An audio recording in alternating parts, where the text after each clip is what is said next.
Video TFL kali ini membahas tentang fenomena yang semakin relevan di masyarakat kita, yaitu banyaknya wanita yang mandiri secara finansial, sementara pria mapan tampaknya semakin sedikit. Bagaimana tren ini memengaruhi relationship dan pernikahan, dan apa yang bisa kita pelajari tentang bagaimana perilaku keuangan memengaruhi pasangan. Welcome back to The Financial Life dengan saya, Erik Mardisa. Di zaman sekarang, wanita memiliki lebih banyak peluang untuk mengembangkan diri dan berkarir.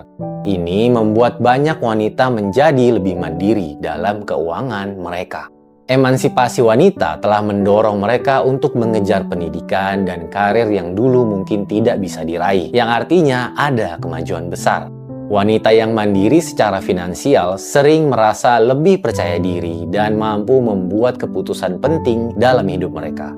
Mereka mungkin lebih cenderung memilih pasangan yang sejalan dengan nilai dan tujuan mereka, bukan hanya sekedar faktor ekonomi. Di sisi lain, tantangan bagi pria untuk menjadi mapan secara finansial semakin besar. Persaingan kerja, standar pendidikan, dan ekonomi yang berubah membuat pria harus beradaptasi dengan lebih cepat. Bagi sebagian pria, ini bisa menyebabkan tekanan untuk memenuhi harapan sebagai pencari nafkah utama. Fenomena ini juga menciptakan tekanan psikologis, di mana pria merasa kurang sukses kalau tidak memenuhi peran tradisional, dan bisa menyebabkan perasaan kurang berharga atau stres, terutama ketika pasangan wanitanya mandiri secara finansial. Ketika wanita mandiri dan pria mengalami lebih banyak tekanan untuk menjadi mapan, dinamika dalam hubungan pernikahan bisa berubah. Harapan dan ekspektasi finansial mungkin tidak lagi sejalan dengan peran tradisional.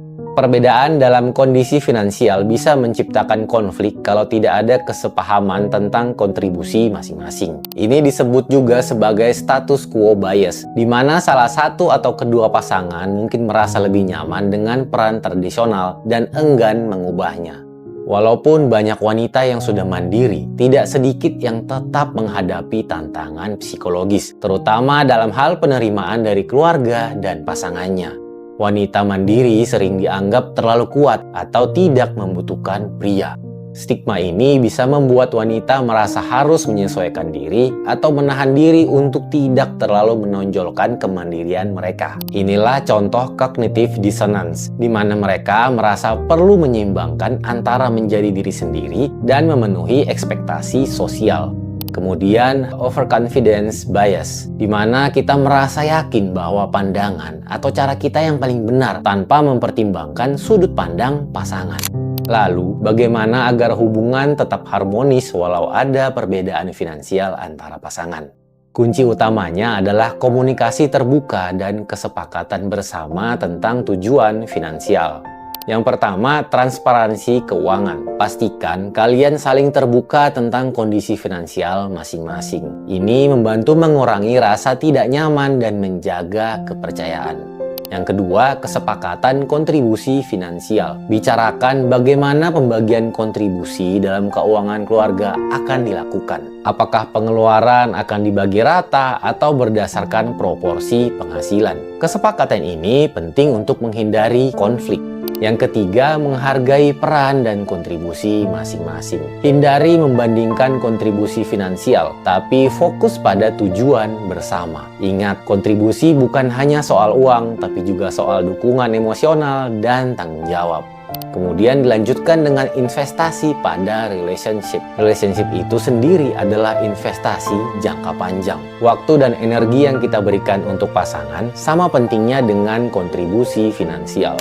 Di tengah perubahan peran finansial, menghormati kemandirian pasangan adalah salah satu kunci untuk membangun hubungan yang kuat dan penuh kepercayaan. Dengan saling mendukung dan terbuka, kita bisa membangun relationship yang solid, terlepas dari perbedaan finansial.